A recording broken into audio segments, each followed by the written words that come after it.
warahmatullahi wabarakatuh. Saya Cynthia Rizka Saputri dari semester 4 reguler Malang Bekasi. Ini adalah video hasil praktik pre-teaching saya untuk memenuhi tugas UAS mata kuliah pembelajaran IPA SD atau MI. Terima kasih. Wassalamualaikum warahmatullahi wabarakatuh.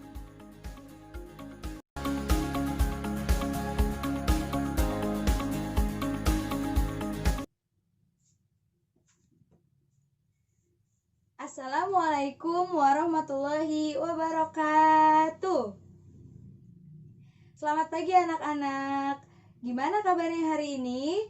Alhamdulillah baik, sehat, semangat, mantap, luar biasa. Allahu Akbar. Yes, alhamdulillah. Semoga semuanya dalam keadaan sehat selalu ya. Oke, sebelum belajar, coba ibu mau kalian berdiri dulu ya, berdiri. Oke. Ikutin ibu guru ya. Apa kabar? Kita jumpa lagi. Senyum kanan, senyum kiri, kedipkan matamu, ting ting. Tepuk ke kanan, tepuk ke kiri. Berkeliling, berkeliling, mencari yang lain. Tangan melambai-lambai, pinggul digoyang-goyang, kaki hentak-hentakan, putar badan. Tangan melambai-lambai, pinggul digoyang-goyang, kaki hentak-hentakan, putar badan. Oke, terima kasih. Silakan duduk kembali. Sebelum kita memulai pelajaran, alangkah baiknya kita berdoa terlebih dahulu ya. Berdoa dimulai. Bismillahirrohmanirrohim. Rabbi zidni ilman warzuqni fahman. Amin. Baik, selanjutnya sebelum masuk materi, ibu mau absen. Siapa yang hari ini tidak masuk? Siapa yang hari ini tidak hadir? Ada? Coba lihat. Teman sebangkunya atau teman kanan dan kirinya lihat. Oke, alhamdulillah ya masuk semua hari ini. Alhamdulillah. Semoga semuanya dalam keadaan sehat selalu. Baik, sudah bisa dimulai pembelajaran hari ini? Ya.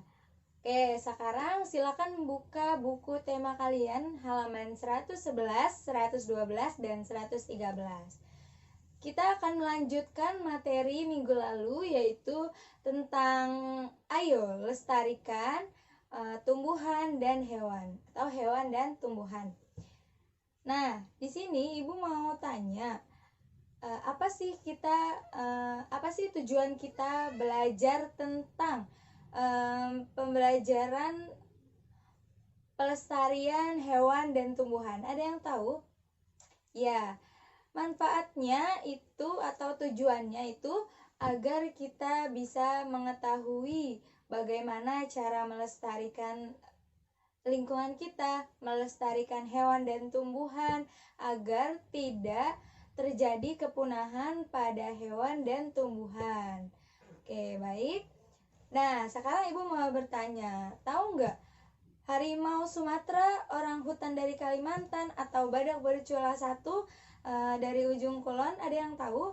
Ya, itu semua adalah hewan-hewan yang sangat dilindungi oleh kita karena keberadaannya sudah semakin punah karena banyak manusia-manusia yang tidak bertanggung jawab memburu hewan-hewan tersebut sehingga terjadi kepunahan pada orang hutan, harimau Kalimantan, terlebih dengan badak bercula satu ini.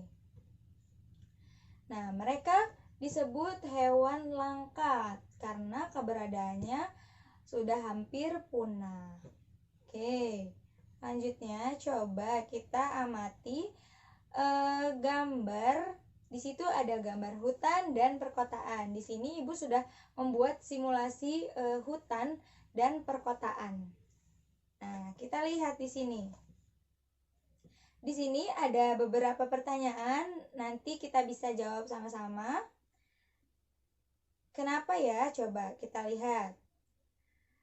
Coba, apa yang terjadi? Nah, lihat di sini.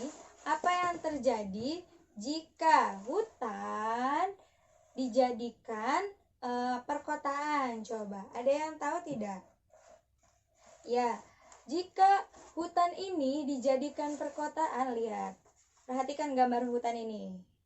Yang tadinya hijau, yang tadinya seger-seger, lihat pepohonan, lihat yang hijau-hijau, dan banyak sekali di sini hewan-hewan.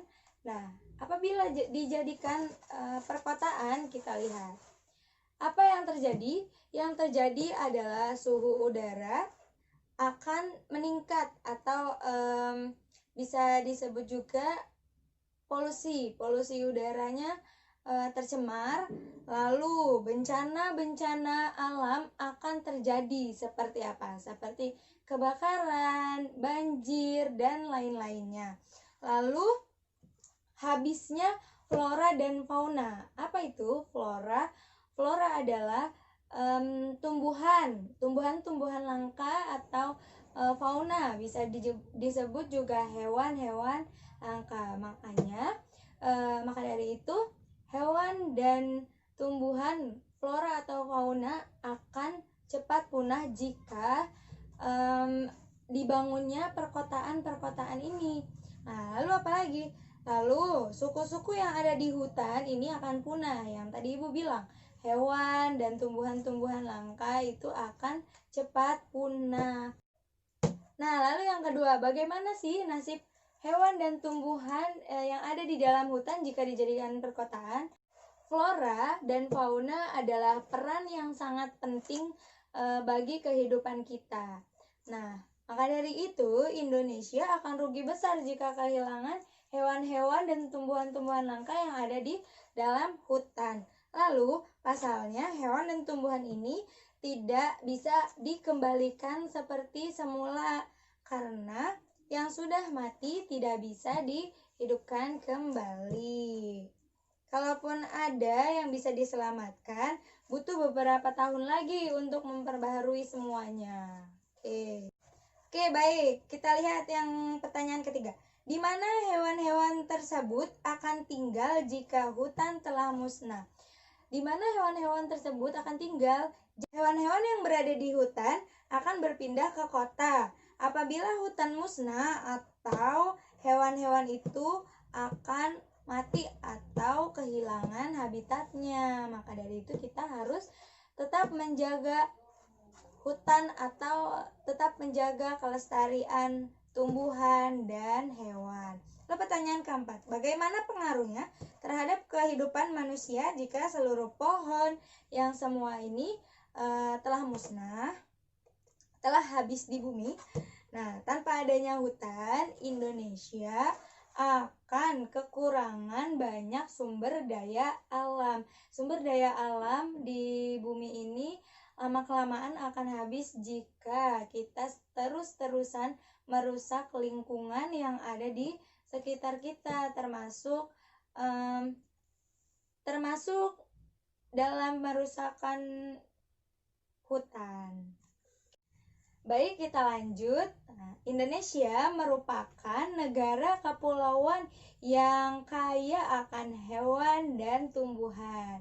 Selain itu, Indonesia memiliki ciri khas tersendiri dari kepulauannya masing-masing dan memiliki hewan-hewan yang sangat unik. Contohnya yaitu komodo. Komodo adalah hewan yang sangat dilindungi karena keberadaannya sebentar lagi akan punah. Maka dari itu komodo hewan yang sangat dilindungi. Dan juga ada salah satu pulau yang dinamakan dengan Pulau Komodo. Pulau Komodo ini secara resmi diakui sebagai salah satu 7 keajaiban dunia. Pulau ini menjadi sebuah taman nasional yang dikagumi oleh masyarakat. Nah, taman nasional banyak terdapat di Indonesia Seperti Taman Nasional Tanjung Puting yang ada di Kalimantan yang melindungi orang hutan. Tujuan dibuatnya Taman Nasional adalah apa tujuannya? Tujuannya yaitu untuk melestarikan populasi hewan langka yang ada di Indonesia ini. Nah, selain itu juga untuk melestarikan tumbuhan yang semakin minim jumlahnya. Bertambahnya jumlah penduduk juga akan mempengaruhi berkurangnya hutan tempat hidup hewan-hewan tersebut. Kenapa? Karena ada sebagian oknum-oknum yang tidak bertanggung jawab itu menjadikan hutan ini sebagai perkotaan. Mereka membangun gedung-gedung yang sangat tinggi dan menjadikannya sebagai perkotaan. Lalu selain perkotaan juga ada membangun rumah-rumah warga atau membangun pabrik-pabrik yang ada di sekitarnya. Maka dari itu pembangunan tersebut mengakibatkan populasi hewan dan tumbuhan yang ada di hutan ini sangat berkurang. Karena apa? Karena mereka melakukan pemberantasan hutan untuk dijadikannya sebuah perkotaan yang padahal nantinya akan merugikan dirinya sendiri, yaitu akan terjadinya bencana-bencana alam yang tidak kita inginkan. Lalu adanya perubahan suhu yang tadinya sejuk dan sekarang menjadi tercemar, menjadi panas. Nah, selain pembangunan gedung-gedung, ada juga manusia-manusia yang tidak bertanggung jawab, yaitu dengan berburu hewan. Seperti lihat hewan gajah. Hewan gajah ini diburu oleh manusia. Kenapa? Karena gadingnya yang bisa diambil dan dimanfaatkan oleh mereka. Lalu harimau bisa diambil kulitnya untuk dimanfaatkan juga oleh mereka, dan masih banyak hewan-hewan lain yang diburu untuk diambil manfaatnya oleh mereka. Namun perbuatan itu tidak baik karena akan mengakibatkan kepunahan hewan-hewan langka. Sekarang Ibu tanya, mengapa sih hewan-hewan tersebut atau tumbuhan-tumbuhan tersebut perlu kita lestarikan? Nah, apa manfaatnya bagi kelangsungan hidup di masyarakat Indonesia? Jadi, hewan atau tumbuhan perlu kita lestarikan karena hewan atau tumbuhan tersebut mempunyai manfaat tersendiri, manfaat yang banyak untuk kita semua. Salah satu kegunaan dari hewan misalnya di Indonesia adalah sebagai alat yang membantu manusia dalam melakukan pekerjaannya. Contohnya seperti apa? Contohnya seperti kerbau. Kerbau digunakan untuk membajak sawah. Nah, kerbau ini membantu petani untuk mempermudah pembajakan sawah untuk menanam kembali padi-padi yang siap ditanam. Lalu masih banyak hewan-hewan lain yang membantu pekerjaan kita. Baik, yang terakhir Ibu akan memberikan kalian tugas per kelompok. Nah, nanti kalian akan bagi kelompok kalian. Lalu carilah informasi tentang salah satu jenis hewan atau tumbuhan yang unik yang berada di wilayah tempat tinggalmu. Nah, yang pertama, perhatikan tulisan kamu harus mencantumkan yang pertama, ciri-ciri khususnya dan habitatnya. Yang kedua, manfaatnya. Dan yang ketiga, jumlah populasinya saat ini. Lalu yang keempat, penyebab kelangkaannya. Dan yang kelima, cara melindungi tumbuhan atau hewan langka tersebut. Oke, baik. Silakan dikerjakan.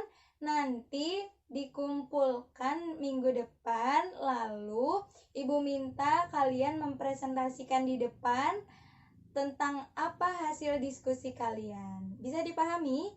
Ya, baik. Terima kasih. Mungkin cukup sampai di sini aja pelajaran Ibu kali ini. Ibu dapat menyimpulkan materi pada hari ini, yaitu dimanapun kalian berada harus senantiasa menjaga lingkungan kita dengan sebaik-baiknya.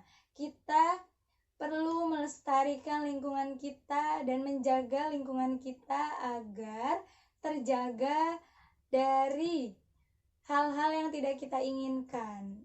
Baik, lalu kita harus senantiasa melestarikan hewan dan tumbuhan yang ada di sekitar kita. Jangan merusak apa yang tidak harusnya kita rusak. Oke, jangan merusak apapun yang ada di lingkungan kita. Oke, mungkin itu saja yang dapat Ibu sampaikan. Semoga materi kali ini bisa diserap dengan baik dan bisa diambil manfaatnya oleh kalian. Oke, terima kasih ya anak-anak untuk pelajaran hari ini. Semoga bisa dipahami dan semoga bisa diambil hikmahnya oleh kita, dan kita senantiasa bisa merawat dan menjaga atau melestarikan lingkungan kita dengan sebaik-baiknya. Baik, sebelum Ibu tutup pelajaran kali ini, alangkah baiknya kita membaca doa terlebih dahulu. Yuk, kita sama-sama baca doa. Jika aku berdoa, aku angkat tanganku dengan suara lembut, tidak berteriak. Berdoa sungguh-sungguh agar dikabulkan segala permohonan hamba yang beriman. Di atas ada Allah, di samping malaikat, di depan Rasulullah. Mari kita berdoa. Tanganku ada 2, jarinya 5, ku angkat keduanya. Mari kita berdoa. Yuk, berdoa dimulai. Berdoa selesai. Baik, Ibu tutup pelajaran kali ini. Silakan kalian belajar lagi di rumah. Silakan kalian mengulang lagi pelajaran yang telah Ibu sampaikan. Lalu jangan lupa kerjakan tugasnya di rumah. Baik, wassalamualaikum warahmatullahi wabarakatuh.